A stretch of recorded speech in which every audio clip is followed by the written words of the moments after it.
in that 60-minute lull between meetings, the staff is doing the work of the commission, but the commission makes all of the formal decisions for the Ethics Commission. So we have the questions. I think y'all have already seen this. If you have questions, you can call or text this number, and I'm going to give this phone to Kayla so that I am not looking at it. I also said, told y'all earlier that this is a new PowerPoint presentation. Oh, hang on, I don't know if I can. Okay. So I'll be looking back at the screen a couple of times, but bear with me. Okay, so the overview of this presentation is that we're going to go over generally the statutes of the Ethics Act. That's 3625(1) through 30. And it's the floor, not the ceiling. So it's the baseline of what you're allowed to do, what you cannot do. But if you want to be more conservative in your approach, if you want to be more careful about your gift giving, then you're permitted to do that. But these rules give you the parameters of what you're allowed to do without violating the law, okay? Nothing I say in this session, don't walk away and say that ethics lady told me this. I am only giving you broad strokes, general and generalization of the Ethics Act. So I'm not giving you any advice today because we can't give advice except in writing regardless. So with that, let's move on. The two statutes that really apply directly to lobbyists and principals are 18 and 19, okay? This is just a quick summary. You can read them. You probably already have if you have registered or somebody with your agency has talked to you about them. But this is the registration requirement, the supplemental registration requirement, and then your quarterly reporting. This is where you'll find the bulk of the administrative work that you need to do in order to lawfully lobby in Alabama. The registration has got to be by January 31st or within 10 days of any lobbying activity. So when we have a late session start, a lot of times the rush of registration is in March or February. When we have a January 11th start, everybody registers at the same time. So it's in writing. You have to do it every year. It's a $100 fee. The lobbyist pays it, and it's every single year. We have tried to make it simpler to re-register by allowing you to choose from your previous year of principals. For some of you, that is glorious because you have 30 principals. For some of you, it doesn't matter as much because you have 2. But we are trying to make it more efficient and easier to register year to year. The principal must verify the registration. I don't know if any of you have already had this challenge, but Kayla works very hard to get with everybody and make sure the verification is done, because technically you're not registered until the principal verification is done. So you are registered though for each, if you have a bunch of principals, if whatever principals have verified, you're registered for them. Whatever principal has not, you're not registered for them. So please be sure to keep in touch with your principals. We can harass them on your behalf if you'd like us to, and often do. But you need to get that verification done. And then you also need to remember that every time you add a principal, you have to supplement your registration, or else you're not adequately registered, okay? So 19, these are your quarterly reports. Every principal and every lobbyist has to file a quarterly report. Many of you, or many registered lobbyists don't fill out their own reports, but if you don't fill it out, you need to review it because you're responsible for the information that you pass on to us. We have new lobbyists in the room, in our studio audience, and they were asking about the quarterly reports, and a lot of you, your answers will be no to most of the questions. Did you have any financial transactions? Did you spend over $250 in 24 hours? We realized that we're just statutorily putting out there the form that you have to fill out because the statute requires it. So we know that a lot of the answers are no. If you ever have a question about whether or not you should answer something yes or no, for instance, a direct business relationship or association, you call us and ask us that, okay? And we'll get you that answer in writing. But what you do have to fill out is you have to report all items that are exceptions to the thing of value that you spend in a 24-hour period over $250. We'll talk about that more in depth in a minute. Then the financial transactions you had with the public official, the loans, and direct business associations or partnerships. I'm not going to go in a deep dive on that right now, except for the thing of value. But if you have questions about that, email Kayla. and if she needs to email me for the answer, we can do that, but that's your obligation every quarter. If you don't file your quarterly reports, Kayla will send you a lovely email that says, hey, please file your quarterly reports, and then we'll continue to email you until they get done. But we really just want compliance. If you forget your quarterly report and it's the middle of February or it's March, just file it. Okay, we're not in the business of gotcha. We just want compliance. We just want transparency so that everybody out there can go in and see, if they want to, who Jones Corp has been, paying for lobbying. All right. So what do? We being the Ethics Commission, we do 4 things generally. We give opinions. We have disclosures, which are lobbyist principal disclosures. We have those. We have statements of economic interest. We have additional contracts that public officials and employees enter into. So we have lots of data that's required to be disclosed to us, and we maintain all of that on our website. And it's accessible by everyone, which is great. It provides transparency in government, and our website is really accessible and easy to navigate. And then we teach. I teach all the time. Since when COVID hit, it slowed down a lot, but now we're getting back to 1, 2, 3 times a week all over the state. I'll drive 5 hours to talk to 6 people, and I will drive, an hour to talk to 150. So Tom and I both train, so whenever you need us, you can have us. So we have, one of the things we do is write formal and informal opinions, all right? There are distinct differences in these opinions, but one consistent is that they have to be in writing.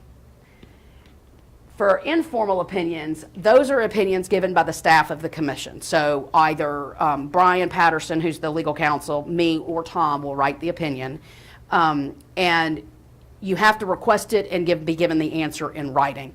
We don't dislike talking to people on the phone. We're happy to do that, but previously, before 2015, when the commission got an administrative rule put in place, opinions were given out over the phone. As you might imagine, you don't always get all the details, you're not sure, and there's no record of that opinion. And so every opinion has to be in writing, such that if we ever have to testify about whether we did give somebody an opinion or not, we are always going to be able to say it was in writing.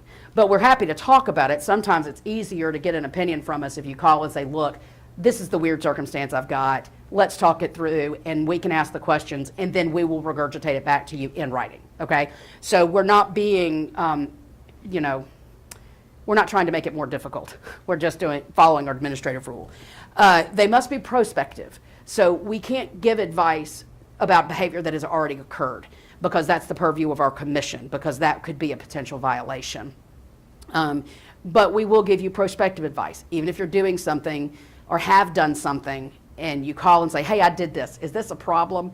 If it's ongoing behavior, we're going to say to you, I can't tell you about what has already happened. But what I can tell you is that you should do it this way moving forward, all right? And those opinions are confidential, so we can't share those with anybody unless a court orders us to, but you can share them with whomever you want. So if you get an opinion and you want to make sure your principal knows that you got, clearance to do something, then you can give that opinion to them. We do formal opinions. This doesn't happen as much probably with lobbyists. Well, that's not true. We give quite a few lobbyist principal formal opinions, but these go before the commission. So they are public, and they give you legal protection from prosecution, provided that the information you give us is accurate and complete. If the commission says, yes, you can do this, you can't be prosecuted for that behavior, right? And that's a safeguard because, we want people to ask for advice, and that's why it's public. The commission votes on it in a public meeting. The staff writes the opinion for the commission and gives the answer they think is the right answer. Sometimes that means we give them 2 or 3 answers, that it's a yes, it's a no, and it's another, variation. Usually we have a history of the advisory opinions we've already given. So the opinions we give formally end up being something that somebody needs the protection for, or a question we've never answered. It seems hard to believe after 50 years of the Ethics Act that there's still questions we have, but there always are, and that's one of the things that makes it so interesting. Because everybody's situation and all the facts, every fact matters about how you go about something. And the goal for the Ethics Act is that all those who are qualified to serve are able to serve in government without unreasonable or unnecessary restrictions on their private behavior. Because everybody has a private life. All the people have family members. And so the goal is to have restrictions on conflicts of interest, but to make those workable. And so that's largely what our opinions do, is say, here's my set of facts, this is what I want to do. If you can do it, we'll say yes and tell you how. If you can't and we have to tell you no, it's really no. Because it means that we've really looked at the act and tried to find a way to make it work. So what the commission itself does when they meet every 60 days, we're kind of a hybrid agency, because some of what we do is subject to open meetings and some is not, or it is subject to open meetings, but it's protected because it's protected by grand jury secrecy, because we hear the facts, the commission hears the facts of complaints in a closed session, in an executive session. So at the beginning of our meetings, the commission votes on FCPA appeals and advisory opinions and deals with any old business. We go into executive session for them to review the complaints and deliberate, and go back into open session to vote. The commission is deciding probable cause about complaints that are filed with the agency. And we'll talk briefly about that, but that's one of the major functions of each commission meeting. And those votes are public. And if a case is referred, it goes either to the DA or the AG, because nobody at the commission is a prosecutor. And the probable cause finding doesn't toll any statute of limitations or anything like that. It's just after a review, the commission has decided that they believe that this behavior is criminal in nature and can't be handled administratively. So the requirements of a complaint, I won't go into great detail about this, and I really won't if I can't get my thing to advance. Oh, there we go. Okay, so the complaints are protected by grand jury, and all of these factors that are here have to be present in a complaint before we can investigate. So it's not like we're a reactive agency, not proactive. So in regular law enforcement, you see somebody, I don't know, dealing drugs or something, and you can proactively go out and investigate that. That's not so here.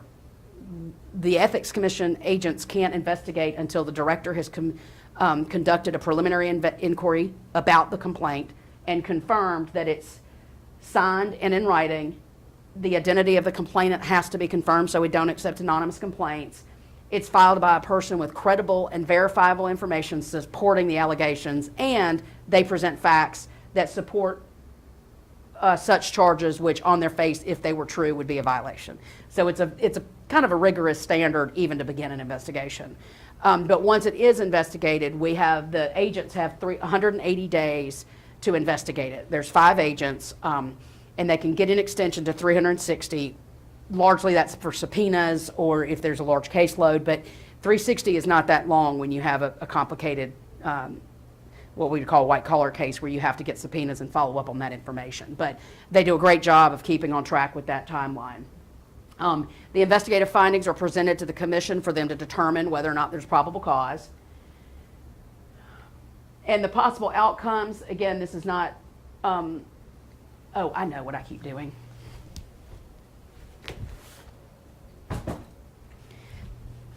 Okay, so the dismissal, they can dismiss. If there's no probable cause, the commission dismisses it. They can resolve it administratively, and that's really kind of largely what the commission does, is sifts through, and the agents sift through all the facts of a case and decide whether or not this is really criminal behavior. Did somebody steal $250,000 from the government? That probably everybody would agree is criminal. Did somebody use the Pitney Bowes machine in their government office to send out their Christmas cards? Like, $30 worth of stamps. Is that criminal? Maybe not. It's probably a minor violation, and the commission can determine to resolve that administratively. But they can't do anything unilaterally. The approval of the administrative resolution has to be approved by the Attorney General or the DA. So a prosecutor has to approve the administrative resolution before it can be accepted. And then you have did you steal $250,000 from the government? That case is going to the prosecutor for them to decide whether or not they want to indict it, dismiss it, do something else, whatever they want to do, but it's not something the commission thought should be handled administratively. Okay, an intentional violation of our act is a Class B felony. I know for many of you who aren't lawyers, would say, well, if you don't intend to do something, what does it mean? It's either, there's 4 mens rea in criminal law, so you could knowingly, recklessly, or negligently engage in some conduct. And that would be a Class A misdemeanor. The commission doesn't make that call. The prosecutor makes that call. The commission just determines whether or not they think, based on the facts presented, whether or not a potential violation, there's probable cause that a violation has been committed. Okay, broad strokes. Everything in the Act, in the Ethics Act, really comes down to one of 2 behaviors: using your office for personal gain and corruptly influencing official action. We've got different statutes that relate to revolving door. For instance, when, say, an investigator leaves a police department, that investigator can't go work for an individual he investigated for 2 years after leaving service. It's arbitrary. That's just what the Ethics Act says. Every state in the country, I think, has some version of that. But that's intended to eliminate corrupt influence. Because if you decide there's not probable cause, you don't get a warrant, and then 6 months later you're making $100,000 with this private individual, what would everybody think, right? So that's even though intent to corruptly influence is not mentioned anywhere in the revolving door statute, that's really what it's about, okay? So using office personal gain, intent to corruptly influence, those are the overarching themes in the Ethics Act. How does that apply to y'all? Well, because you don't, the lobbyists and principals, nobody wants the lobbyists and principals to corruptly influence official action. Certainly y'all are influencing. You're talking to them, you're educating them, you're giving them, your view on a bill or legislation or whatever, but you can't do that in a way that's corruptly influencing them. So what does that mean? What are the rules? Whoops.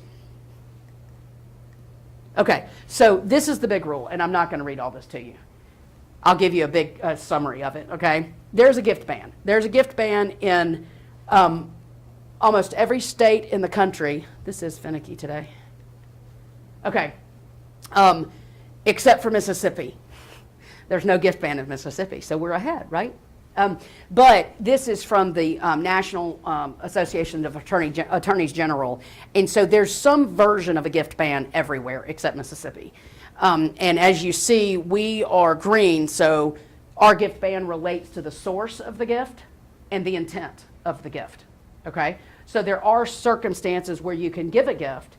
It just has to be, if you give the gift, what was the intent for the gift, and there's some rules surrounding that, all right? And that matches the majority of the country. All right, so what the gift ban really is, and I'll say it kind of slowly, and I'm talking fast because I'm trying to get through.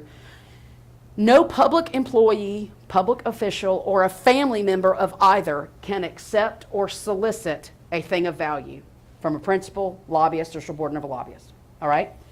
No principal, lobbyist, or subordinate of a lobbyist can offer or give to the public employee, official, or family member a thing of value, all right?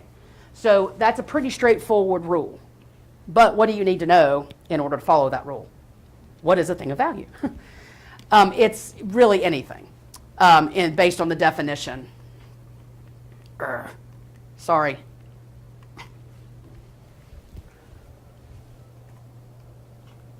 Okay, so y'all read that to yourselves, and I'll give you a second to do that. Somebody in the studio audience, let me know when you've gotten through it.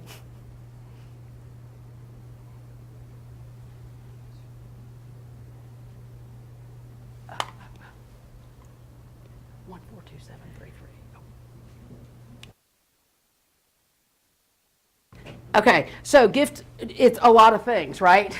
But there are 18 exceptions to the definition of a thing of value. I'm not going over in detail all of those. I'm going to give you broad strokes so you understand what we're talking about. So if you give somebody a campaign contribution, that is not a thing of value. You're specifically allowed to do that, and frankly, that's the only thing you can be solicited for is a campaign contribution. So good news for y'all. Legally, that's all you can be solicited for.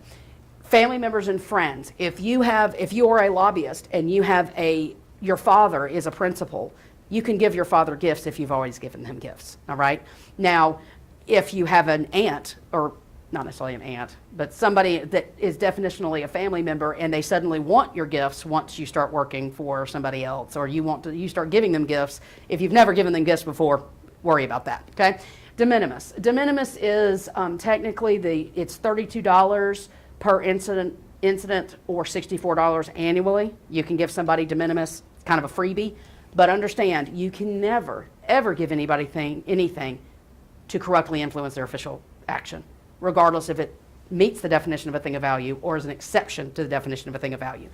If, say, you offer to pick somebody's kids up from daycare for 2 days so that they don't turn your water off, that's intent to corruptly influence official action. Doesn't matter what the value of that service is. Does that make sense?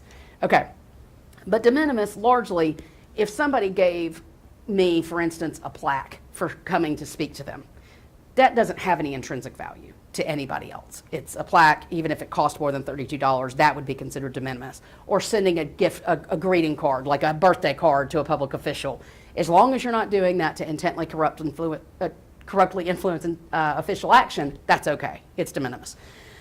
If you pay full values for something, you're allowed to rent, for instance, if you were going to rent an Airbnb, and this has actually come up, somebody rented an Airbnb that was a public, whatever the relationship was, a principal was renting from a public official. Well, they didn't know it. They paid full value for it, what any other Airbnb guest would pay. Well, would you think that would be okay? Sure, because it'd be unreasonable to say you can't rent Airbnbs, right? So that's an example of something that could be because of the full value. And then circumstances that make it clear if you are, we had somebody call who was in public service, so they were a public employee, and I'm changing the facts. I'm not giving you the real facts because they're confidential, but they had worked for somebody who was a principal. And that principal realized that they had screwed up on their, how much they withheld from insurance every month. And they had to repay every employee that they had not withheld insurance. But at that moment, the public employee was receiving a thing of value from a principal, had nothing to do with his employment as a public employee, right? And it was only because they had to reimburse them. Should that be allowed? Of course. And so that's what the exceptions mean. And pre-certified events, we'll talk in detail about that, and a benefit given to an entire class. For instance, if all law enforcement, which I think is the policy of Chick-fil-A, Chick-fil-A gives all law enforcement that's in uniform a 50% discount on their food. They give that to everybody that's a member of that class. And so if that's true, then that would be an exception to the definition of a thing of value. I've got my 4-star studio audience members. Everybody, all that tracking making sense? Okay. And Kayla, do we have any questions over there? No. Okay. So the de minimis, this is what I talked about, $32 in a transaction or $64 for a calendar year. Greeting cards, certificates, plaques, that sort of thing, those are generally going to be de minimis. If you have a question, and we have had that happen before, where the item was forged or whatever by the company and they wanted to give it to a public official, but it was more expensive than they realized it was going to be for them to make it. And so they got an informal opinion from us about whether that was okay. And that's the sort of stuff you can ask us. It's really easy and free. Okay, this you will want to know. This number is 25 and 50. So lobbyists and principals can buy a public official or public employee a meal worth, for lobbyists, $25, for principals, $50 at a time, up to 6 times a year. And so the total aggregate value is $150 for lobbyists and $250 for principals. Obviously, that's not a lot of money. And so, but you also, there's an opinion I'm going to talk about in a minute, you can't stack those expenditures. So if you're at lunch with your principal, you're there, and a public official is there, y'all can't contribute, the principal can't contribute $50 and you contribute $25 and the public official get a $75 meal. Okay, so you can't stack those. One person, the how much can be spent is determinant on the one public official or employee. All right. So any function or activity can be pre-certified by the director for any of these events. The pre-certification itself is an independent exception to the definition of a thing of value. So you have the 18 exceptions, de minimis, make it clear, whatever. Pre-certification is a separate one. If you're going to have one of these events, for instance, this right now, we're not all in the same room, but this would be considered an educational function or a widely attended event, both because I'm in the state of Alabama doing it. And then you have economic development functions. So for these events, you can buy certain things for public officials and public employees. And if you want them pre-certified, you can do that 10 days before the event. An event, and hear me, an event doesn't have to be pre-certified to meet to be an exception to the definition of a thing of value, but it gives the public officials and employees great comfort to be able to go on the website and say, oh, this event is pre-certified. Whatever they give me, that's going to be okay, because the Ethics Commission says it is. It's public. It's, we have a website that's easily navigable, and you can find those. So we have procedures for this, and it's an administrative rule. So we have to do it according to the rule. And it has to be done 10 days before. We can't give you a pre-certification if it's 9 days before, because we have to follow the rules. So the application has to be 10 days before, a statement of facts sufficient to show that it should be pre-certified, the date of it, who is invited, the specific information about the purpose of the event and the event itself, and if there's an agenda, you have to attach the agenda. So what is an educational function? It's this. It's defined. You can look at it. If you're going to have an event, you're probably going to look at the definition anyway, but it's a meeting, event, or activity around a formal program or agenda. Everybody's given educational speeches, and it's concerning a matter within the scope of a participant's official action.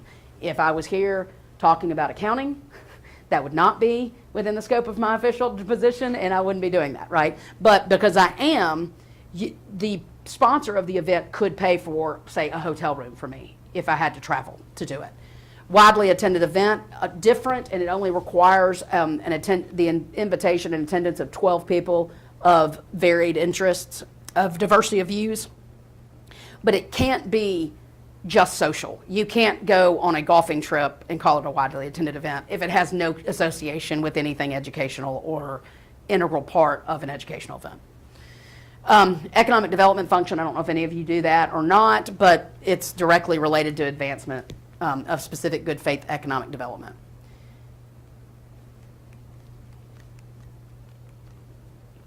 And if you have,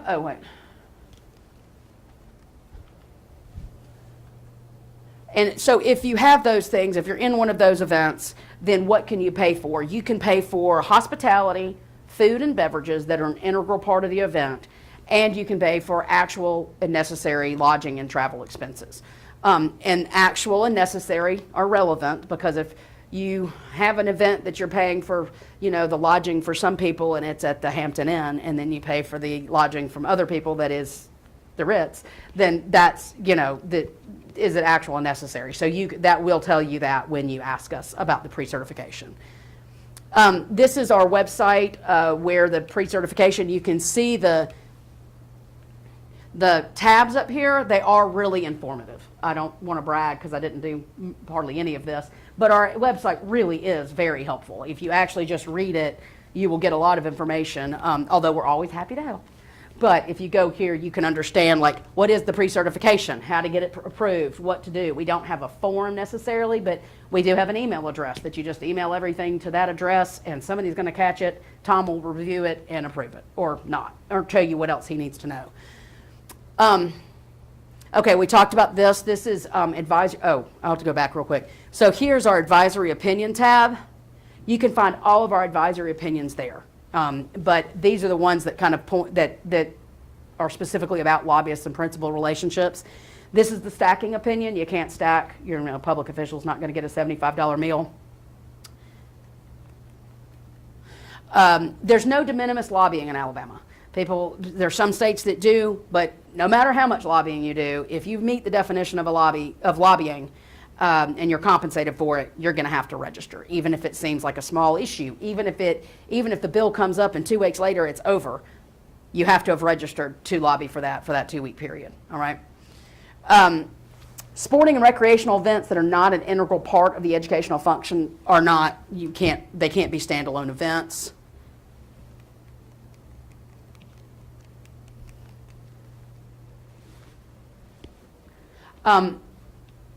Okay, if you have dinner, like if y'all have been to a conference before where the first night they have sort of a reception and they feed everybody, you're not being taught anything, but it's kind of the opening services of the conference, that's allowed. That's not considered a standalone event. That's really considered an integral part. And so you can accept that hospitality. So section 19, I guess I should have put the whole code section in there. Anyway, 362519. identifies that if you spend more than $250 in a 24-hour period on a public official, employee, or household member, you have to report that on your quarterly report, okay? Sometimes sponsors aggregate their money. And so one sponsor will give $1,000, one sponsor will give $10,000, they put it all in a big pot and then spend it. But you can't avoid the reporting requirement by doing that. So if you have to be able to identify for the commission and in your quarterly report how much of your money, if it was over $250 a day for somebody, then you have to be able to report that. Does that make sense? Okay, so you can aggregate sponsor, but you've got to know what you're spending your money on, and you got to be able to tell us. This is, and I've got that in white. There's a kind of an interesting amendment to the Ethics Act years ago about what is referred to as executive branch lobbying. If you lobby the executive branch of government and you try to sell goods and services or enter into a contract with state government specifically, you have to register as a lobbyist. But if you're only doing that at the county or municipal level of selling goods and services, you don't. If you want a further explanation of that, I'm happy to do it, but it's probably boring. But just know that there's an advisory opinion that articulates that. Okay, so how do you get help when you need it? You call Kayla, you email Kayla, or you look at our website. And she is very responsive. Her email box is, I'm so jealous, is empty all the time because she responds almost immediately. So please feel free to reach out to her. This is very much a customer support situation. She's very friendly and wants to help you. So feel free to reach out. And I think I'm done. That's crazy. Okay, so things to remember. Update your registration within 10 days if you add a principal. Communicate with your principal. Please help us get the verifications. And we know we sometimes communicate with principals that just don't get it done. And we do that over and over again, but we'll help you if you need it. Quarterly filings, please always review them personally. Your pre-certifications have to be 10 days before the event. And if you don't know, ask. And I don't know how I got through that so fast. But does anybody have any questions, Kayla, on the phone or anybody in here? Okay, largely what we want you to do is just look at us as your support team. We will help you. If you need a question answered about whether you can give somebody something, please ask us. Don't think you're telling on yourself. That's the worst thing to do. You want to know the answer beforehand. So, okay, well, we did that fast. Thanks to everybody out there in